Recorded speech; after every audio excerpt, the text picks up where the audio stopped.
জিম্বাবুয়ের জয় ছিনিয়ে নিল বাংলাদেশ। শেষ ওভারে জয়ের জন্য জিম্বাবুয়ের দরকার ছিল 14 রান। প্রথম 3 বলে 7 রান নিয়ে ম্যাচ জমিয়ে তুললেন ওয়েলিংটন মাসাকাদ্জা ও ব্লেসিং মুজারবানি। চতুর্থ বলটি সাকিব ওয়াইড দেওয়ার পাশাপাশি তুলে নেন মুজারবানির উইকেট। শেষ বলে তিনি বোল্ড করেন রিচার্ড এনগারবাকে। অল আউট হয় জিম্বাবুয়ে। বাংলাদেশ পায় 5 রানের জয়। 138 রানে থামে জিম্বাবুয়ের ইনিংস। টার্গেট দিয়ে শুরুতেই জিম্বাবুয়েকে চাপে ফেলেছিল বাংলাদেশ।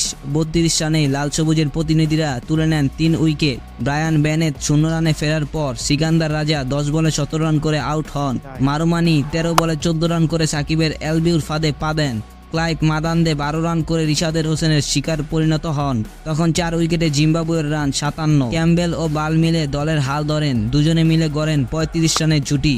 একই ওভারে বাল ও লুক জয়িংকে ফিরে বাংলাদেশকে ম্যাচে ফেরান মুস্তাফিজুর রহমান। বাল 20 বলে 19 ও জঙ্গি 1 রান করেন। ক্যাম্বেল আউট হন 27 বলে 31 রান করে। তাকে 11 রান করে সঙ্গে ফারাদ আকরাম। এরপর জিম্বাবুয়ের ভাগ্য নির্ভর করেছিল ওয়েলিংটন মাসাকাদ্জার ওপর, কিন্তু তিনি তার দলকে লক্ষ্যে পৌঁছে দিতে পারেননি।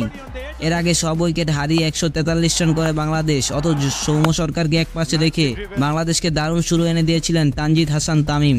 নিজে 50 করার পাশাপাশি গড়েন 17 রানের উদ্বোধনী জুটি। এরপর আউট হন তামিম। খেই হারায় বাংলাদেশও। নিজে 52 রান করে দলীয় 101 রান করে আউট হয়েছিল তামিম। তার 37 বলে ইনিংসে আছে 7টি 4 ও 1টি 6।